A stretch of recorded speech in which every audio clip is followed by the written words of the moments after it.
Yaklaşık 8 kilometre. Hay Burcu.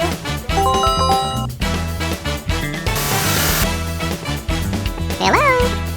1297 Limon reçeli bu.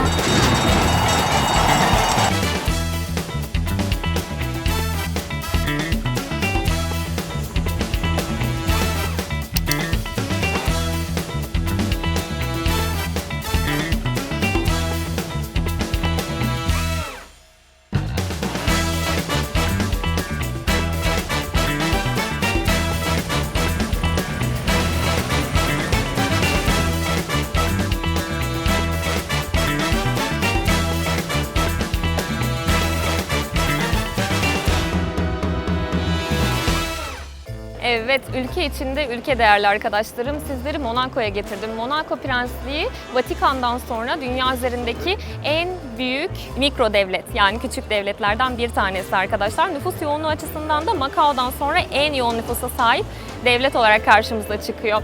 Burası yaklaşık 2 kilometre karelik bir alana kurulmuş. 1297 yılından beri de Grimaldi Hanedanlığı tarafından yönetiliyor. Nüfusu 32 bin kişiden oluşuyor. Oldukça küçük ama güçlü bir devlet esasen. Nüfusun yapısı her 10 kişiden 3'ü Monakolu, ikisi Fransız, ikisi İtalyan gibi düşünebilirsiniz. İtalya sınırına 15 kilometre gibi bir mesafesi olduğu için karma bir nüfusu var. Konuşulan dil Monakoca, burada yerli dil Monakoca ama aynı zamanda Fransızca da konuşuluyor. Tabelalarda çift dilli olarak karşımıza çıkıyor. Hadi tam burada kısa bir parantez açıp gezimize iyice ısınalım.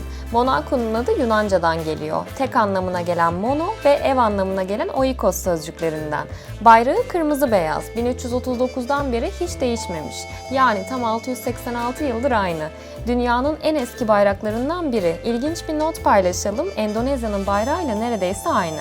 Sadece daha uzun. Polonya'nınki ise aynı renklerin ters çevrilmiş hali. Monaco'yu yürüyerek gezmek şaşırtıcı derecede kolay. Park yeri sınırlı ve pahalı ama bu sorun değil. Tam 78 asansör ve 35 yürüyen merdiven sayesinde bu dik yamaca kurulu ülkede hiç zorlanmadan dolaşabiliyorsunuz. Avrupa Birliği üyesi değil ama Fransa üzerinden Schengen kurallarıyla uyumlu. Euro kullanıyor ama dikkat edilmesi gereken bir nokta var. Bazı işletmeler kart kabul etmeyebiliyor. Yanınızda nakit bulundurmak iyi fikir. Ülke kıyıları dar olduğundan yeni alanlar hep deniz doldurularak kazanılmış. Yani Monaco aslında Akdeniz'in içine doğru büyümüş bir prenslik.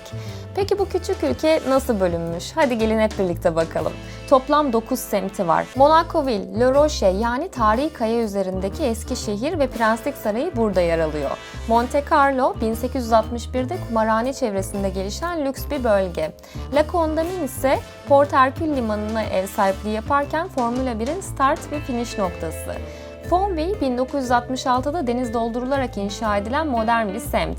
Monaghetti saray manzaralı yamaç evleriyle ünlü. Larvato plajları ve sahil hattıyla yazın en hareketli bölge. Larus yoğun yerleşimi ve gökdelenleriyle dikkat çekiyor. Jardin Exotique ise botanik bahçeleriyle yemyeşil bir kaçış noktası. Bu 2 kilometre karelik alanda aslında ilk etapta gezimi başlattığım nokta şu anda şehrin önemli meydanlarından bir tanesi, ülkenin önemli meydanlarından bir tanesi Monte Carlo Kasinosu'nun önü Kasino Meydanı değerli arkadaşlarım. Buradan Belle Époque tarzındaki kasino yapısını görüyoruz. Belle Époque hemen bir kısa anekdot verelim. İsviçre'de çikolata treninde deneyimlemiştik. Orada detaylıca anlatmıştım Belle Époque tarzını. Ona da belki bakmak isteyebilirsiniz. Bu güzel mimari örneği aynı zamanda aktif bir kasino. İçeride yaklaşık 20 farklı restoran söz konusu ve farklı oyunların da oynanması mümkün diyebilirim. Ve hemen şu tarafa doğru kaydığımızda da değerli arkadaşlar arkamda Paris Oteli'ni, Hotel de Paris'i görüyoruz. Hotel de Paris, Ian Fleming'in Casino Royale romanına ilham vermiş bir yapı ve aynı zamanda birçok James Bond filminden de görmeye alışkın olduğumuz bir meydan ve bir yapı diyebiliriz genel itibarıyla. Aman bir anlam karmaşasına sebebiyet vermeyelim. Monte Carlo Kasinosu Belle Époque döneminin ruhunu yansıtıyor demiştik ama Buz Art mimarisinin en zarif örneklerinden biri. Paris Operası'nın da mimarı olan Charles Garnier tarafından tasarlanmış. Aynı ekolü New York'taki ünlü Halk Kütüphanesi'nde ya da Grand Central Terminal'de de görmek mümkün. New York bölümlerimize göz atıp kıyaslama yapmak isterseniz de hay hay.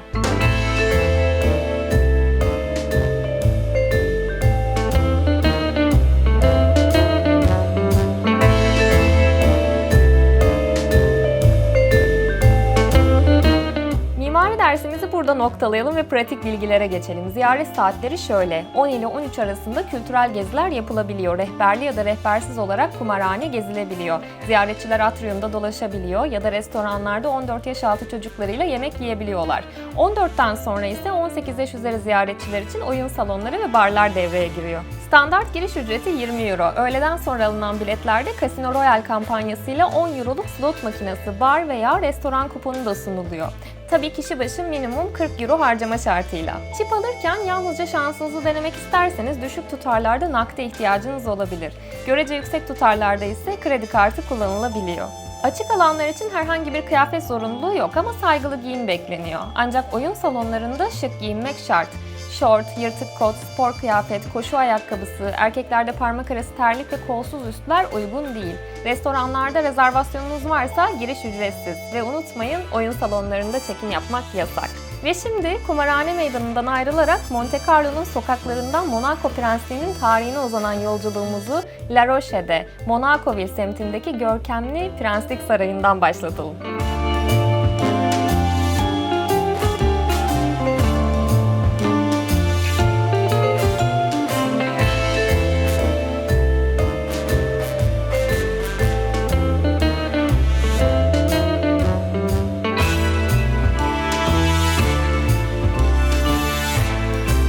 Monaco Kayası yani La Roche sadece dar sokakları ve manzaralarıyla değil, binlerce yıllık tarihiyle de büyüleyici. Antik çağlarda Ligurya halkları burada sığınak kurmuştu.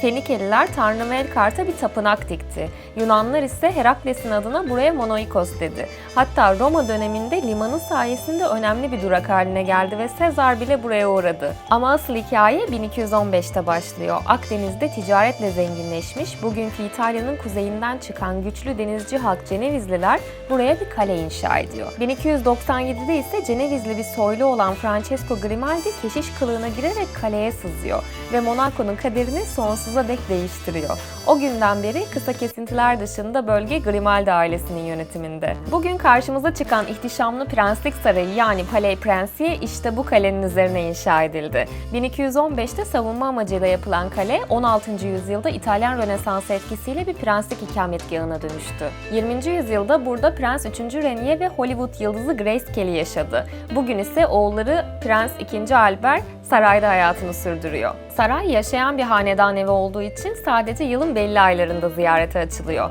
Yani ev sahipleri evde yokken. Nisan başından Eylül ortasına kadar sabah 10'dan itibaren gezilebiliyor. Yazın akşam 7'ye kadar açık. Giriş yetişkinler için 10, çocuklar için 5 euro. Her gün 11.55'te 1817'den beri sarayın güvenliğini sağlayan Karabinieri muhafızlarının nöbet değişim törenini izlemek de unutulmaz bir deneyim. Kayalık bölgenin diğer ikonik yapısı ise 19. yüzyıl sonlarında Romanesk Bizans tarzıyla inşa edilen San Nicolas Katedrali. Burası Prenses Grace Kelly'nin mezarına ev sahipliği yapıyor. Katedral her gün 8:15 ila 6 saatlerinde ücretsiz ziyaret edilebiliyor. Ve elbette Prens 1. Albert tarafından kurulan Oşinografi Müzesi. Kıyı canlılarını gözlemleyebilir, sanal gerçeklik deneyimiyle okyanusun derinliklerine dalabilir ya da deniz temalı bir kaçış oyununa katılabilirsiniz. Ortalama ziyaret süresi 2 saat. Giriş yetişkinler için 19, çocuklar için 12 euro. Ama dikkat! Müze Noel'de ve Formula 1 Grand Prix hafta sonunda kapalı. Ve Formula 1 demişken artık efsanevi Monaco Grand Prix'sinden bahsetmenin zamanı gelmedi mi sizce? Oradan da Larvota Tüneli'ne ve ünlü Hairpin'e geçeceğiz.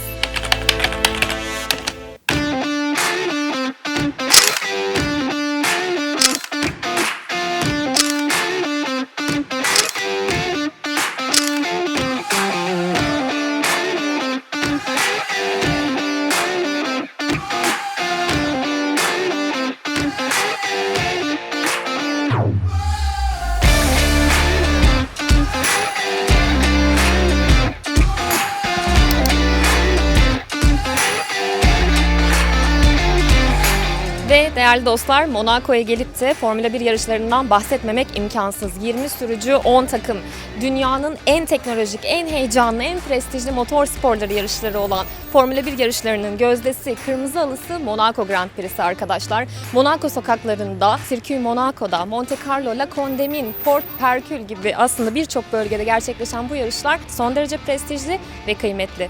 Saniyeler içerisinde 5G ivmeye çıkan pilotlar 370 km/saat hızlara ulaşıyorlar ve zorlu bir pisti tamamlıyorlar. Pistin önemli noktaları var. Bunlardan bir tanesi Larvata Tüneli örneğin. Karanlıktan çıkan pilotlar ışığa o hızda giderken ayak uydurmak durumunda kalıyorlar. Aslında sokakların dar olması, çok da geçite el vermemesi de bir diğer handikapları oluyor ve biz seyirciler için çok daha keyifli bir seyir zevki sunuyor. Ama peki biraz da bunun tarihine bakmak lazım. Monaco Grand Prix'si neden bu kadar önemli? 1928 senesine götüreceğim sizleri arkadaşlar. O dönemde 2. Louis, Monaco Kralı 2. Louis'nin ve aynı zamanda ünlü Monakolu F1 pilotu Louis Chiron'un büyük emeği var bunda.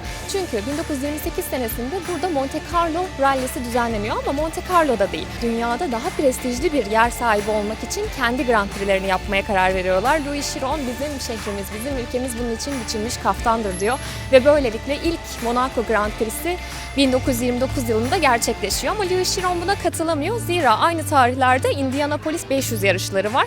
Bununla çakıştığı için ona katılması gerekiyor. 1931 senesine geldiğimizde Louis Chiron birinciliği kazanıyor ve çok uzun bir süre Bugatti ile kazandığı birincilikle ilk Monakolu pilot oluyor arkadaşlar bu yarışları kazanan. Ta ki 2024 senesinde Charles Leclerc'in birinciliği kazanmasına kadar diyebiliriz. O da bir diğer ikinci kazanan Monakolu F1 pilotumuz.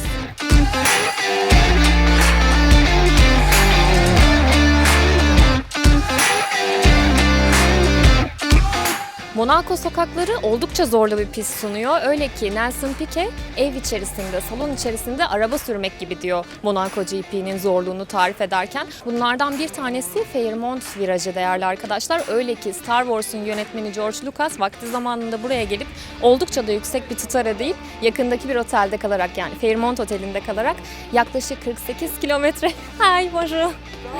Ciao. Yaklaşık 48 kilometreye düşmeleri gereken bu virajı yakından izlemek için oldukça yüksek bir tutar ödemişti. Monaco Grand Prix'si aslında Triple Crown denen yani motor sporlarının üçlü tacından bir tanesini bize sunuyor. Nedir bu üçlü taç? 24 de Man, tabii 24 diye okunmadığına son derece eminim ama Fransızcam yok, kusuruma bakmayın. Yani Fransa'da düzenlenen bir diğer yarış ve az önce bahsettiğim Indianapolis 500 yarışı arkadaşlar ve bununla birlikte Monaco Grand Prix'si bu üçlü yarış son derece prestijli motor sporları açısından. Tabii biraz da şu tarafından bakmak lazım. Son dönemlerde Monaco GP hakkında neler söylendi? Örneğin yarışlardan bir tanesinde ünlü F1 pilotu Verstappen sıkıcıydı, yastık istiyorum gibi bir yorumda bulunmuştu. Bunun temel sebebi de aslında pistin zorluğundan dolayı çıkış anındaki sıralamanın çok fazla değişmemesi, aslında geçişlerin azlığıydı. Bu sebeple eleştiriler de gelmiş. 2025 yılı itibarıyla 2 pit stop zorunluluğu geldi F1 yarışlarında Monaco GP özelinde ve aynı zamanda 2 farklı lastik bileşeninin kullanılması zorunluluğu da getirildi. Böyle ki daha fazla geçiş olsun ve bizler için daha keyifli bir seyir zevki sunabilsinler.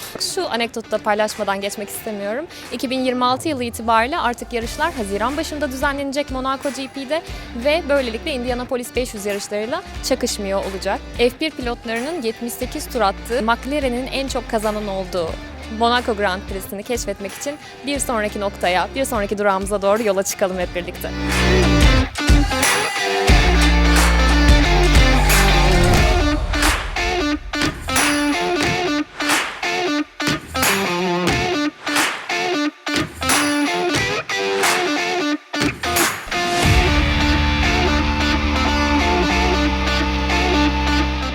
Evet değerli dostlar, burası Monaco F1 sevenlerin, otomobil tutkunlarının yeri biliyorsunuz. Şu anda Larvata Tüneli'ndeyiz. Larvata Tüneli, Larvata plajını Port Hercule'e bağlıyor. Buradan da La Condamine mahallesine bağlıyor. Buraya geldiğinizde ben bu sefer tercih etmedim çünkü bir önceki gelişimde gitmiştim. Giriş ücretinin 10 euro olduğu, 17 yaş ile 5 yaş arasındaki çocuklar için ise 5 euro olan bir klasik otomobil koleksiyonu söz konusu arkadaşlar. Notlarınız alınsın diye hemen onu da size aktarmak istiyorum. Bu otomobil koleksiyonu Prens 3. Rönier'in yani Grace Kelly'nin eşinin otomobil koleksiyonu arkadaşlar. Öyle ki 2019 sezonunda Charles Leclerc'in kullandığı araç da buraya bağışlanmış durumda. Birçok klasik araca ev sahipliği yapıyor bu koleksiyon.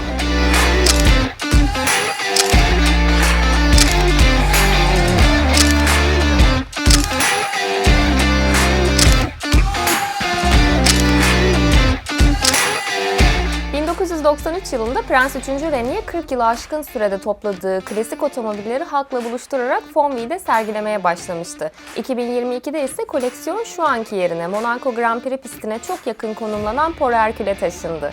Bugün hala Prens 2. Albert tarafından geliştiriliyor. Müze çıkışı Monaco kayasının eteklerindeki dünyanın en görkemli yatlarını ağırlayan Port Hercule'ün manzarasıyla buluşuyorsunuz. Burası aynı zamanda her yıl Eylül ayında Monaco Yat Show'a ev sahipliği yapıyor. Biraz ilerlediğimizde ise karşımıza ülkenin en eski mahallelerinden La Condamine'de günlük yaşamı en iyi yansıtan Place du Marché, Condamine Pazarı çıkıyor. 1880'den beri hizmet veren pazar her gün sabah 7 ile 15 arası taze meyve, sebze ve çiçeklerle dolup taşarken salıdan cumartesiye 18 ile 21.30 arası açık olan La Halle Gourmand'da yerel tatların tadına varabileceğiniz onlarca tezgah canlanıyor. Monaco mutfağının kalbi sayılan barbecuen, ıspanak ve ricotta ile doldurulmuş çıtır bir hamur. Nice bölümünde de anlattığımız soka ise nohut unundan yapılan incecik atıştırmalık olarak sokakların vazgeçilmezi. Tatlı olaraksa portakal çiçeği aromalı anasonlu Fougasse Monéasque özellikle Noel zamanı sofralarda yerini alıyor. Açık havada bir şeyler atıştırmak isteyenler için ise Pandanya, Nice esintili ton balıklı sandviç en pratik seçenek. Daha doyurucu bir tabak isteyenlerse domates soslu patates gnocchi yani gnocchi à la Monoise ya da şarapta pişmiş dana eti Daube Provençal'ı tercih edebilir. Tüm bu tatlara eşlik edecek Fransız şarapları menülerin vazgeçilmezi. Daha farklı bir seçenek arayanlar içinse köpüklü şarapla portakal likörünü buluşturan Kir Monéasque, Monaco'ya özgü bir kokteyl. Kir'in Nice'deki versiyonundan biraz daha farklı bir yorum. Ve damaklarda kalan bu tatların ardından pazarın hareketliliğini geride bırakıp Prenses Grace Caddesi boyunca Larvotto plajına uzanıyoruz. Güneş Akdeniz ufkunda yavaşça batarken Monaco'da bir günümüzü böyle noktalıyoruz. Eğer yazın buradaysanız yapılacak en iyi aktivite nedir diye soracak olursanız arkadaşlar, arkamda görmüş olduğunuz Larvotto plajı. Suyu ve güzel deniziyle meşhur. Yine çocuklu seyahat ediyorsanız özellikle uygun olacak bir plaj diyebilirim sizler için. Prenses Grace Caddesi üzerinde ki burası da aslında bilinen en pahalı caddelerden bir tanesi olarak geçiyor. Prenses Grace 2. Renier'in eşi ve aynı zamanda eski Hollywood artisti. Evlenip buraya Monaco prensesi olarak gelen bir hanımefendi aslında. Bu plaj birçok işletmeye de ev sahipliği yapıyor. Güzel, keyifli vakit geçirmek için Monaco manzarasıyla tercih edebileceğiniz güzel noktalardan bir tanesi arkadaşlar. Notlarımız alınsın. Bizler de bir sonraki seyahat planımızı daha güzel şekillendirmenize destek olmaya devam edelim hep birlikte.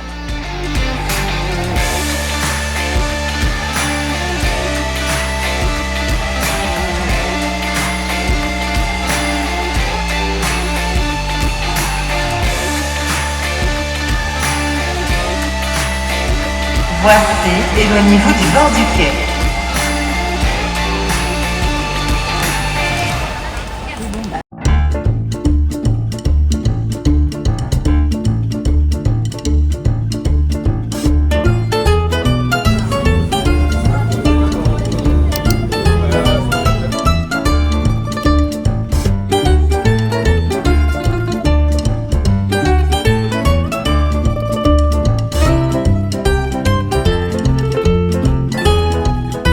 Değerli dostlar, Niceville Garı'ndan günübirlik ziyaret edebileceğiniz yerlerden bir tanesi de egzotik meyvelerin, limonun, her türlü narenciyenin, bilhassa limonun diyelim diyarı Menton. Yaklaşık 30 bin nüfuslu, çok tatlı bir köy burası. Bindiğinizde trene 30 dakika içerisinde buraya varabiliyorsunuz Menton'a ve harika bir deniz sizi karşılıyor. Özellikle çocuklu seyahat ediyorsanız ve daha sığ kumlu plajları tercih ediyorsanız Sablet plajı, arkamda görmüş olduğunuz plaj çok daha rahat ettirecektir sizi bu açıdan. Bu güzel küçük köye gelip limonlu tartlarını denemeden geçmeyin ve şu güzel plajın tadını çıkarın diyorum. Listenize eklendiğini umuyorum. Dolayısıyla gezimize hazırsanız devam ediyoruz. Fransız Rivierası'nın en doğu ucundayız. İtalya'ya birkaç adım, Monaco'ya sadece birkaç kilometre mesafedeki Menton'dayız. Baştan söyleyeyim, burası az bilinen ama Riviera'da kesinlikle ziyaret edilmesi gereken bir nokta. Durun anlatayım size. Orta Çağ'da Cenevizlilerin ardından Monaco prenslerinin yönetiminde kalan Menton'da 1848'de limon vergilerine karşı ayaklanan halk bağımsızlığını ilan etti. 10 yıl boyunca özgür şehir olarak yaşadı. Ardından 1860'ta yapılan plebisitle Fransa'ya katıldı ki Torino Anlaşması ve Nice bölgesinin Fransa'ya bırakılmasından Nice bölümünde bahsetmiştik. Burası sadece bir sınır şehri değil, aynı zamanda 19. yüzyılda Avrupalı aristokratların şifa aradığı bir kentti. Özellikle verem hastaları Menton'un havasında umut bulmaya gelirdi. İşte bu hava Menton'un meşhur mikrokliması. Kenti kuzeyden ve batıdan gelen rüzgarlardan koruyor. Kışın neredeyse hiç don görülmüyor. Yazın ise sıcaklık 30 derecenin üzerine nadiren çıkıyor. Yılda ortalama 300 günden fazlası güneşli geçiyor. Bu yüzden buranın limonları Akdeniz'in en aromatik meyvesi olarak geçiyor.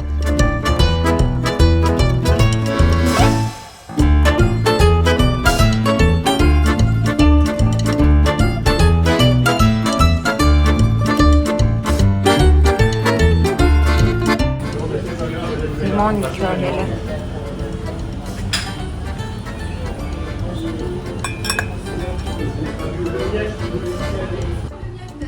...350 gram 9 450 lira. lira. Okey, sitron, limon. Limon. Şokolalı da var. Çikolata versiyonları var.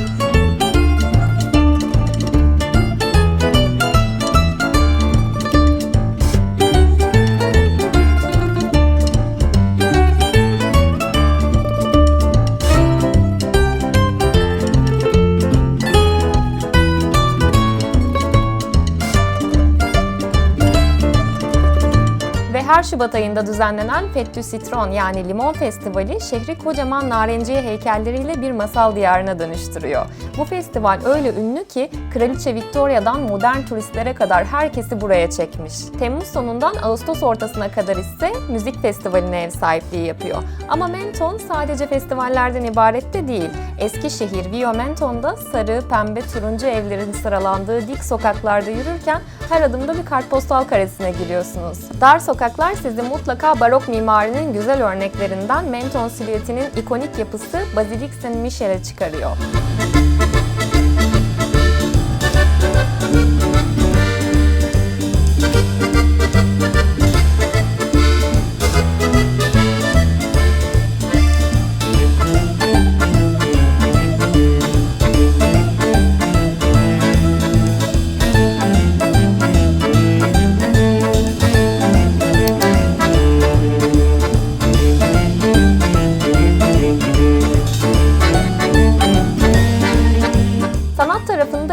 Jean Cocteau var. Bugün Modern Müzesi, belediye binasındaki evlilik salonunu süsleyen duvar resimleri kentin kültürel dokusunu bambaşka bir boyut katıyor. Kimi buraya limon için geliyor, kimi sanat için, kimi de sadece rengarenk sokaklarında kaybolmak için.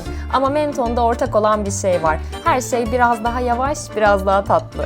Bu da Menton'u Côte d'Azur turumuzun en keyifli noktalarından biri haline getiriyor.